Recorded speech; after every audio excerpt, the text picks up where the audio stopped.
Okay mga gasa, meron tayo dito ngayon. Ayan, yung sa next trail, makikita nyo nakaangat na siya, wala nang gulong.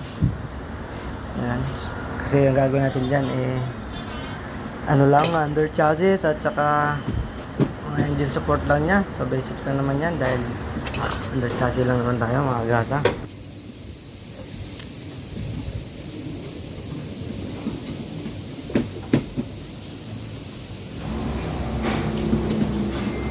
Sa next trail wala mag-isa gumagawa ng mga grasa. Wala tayong enter muna.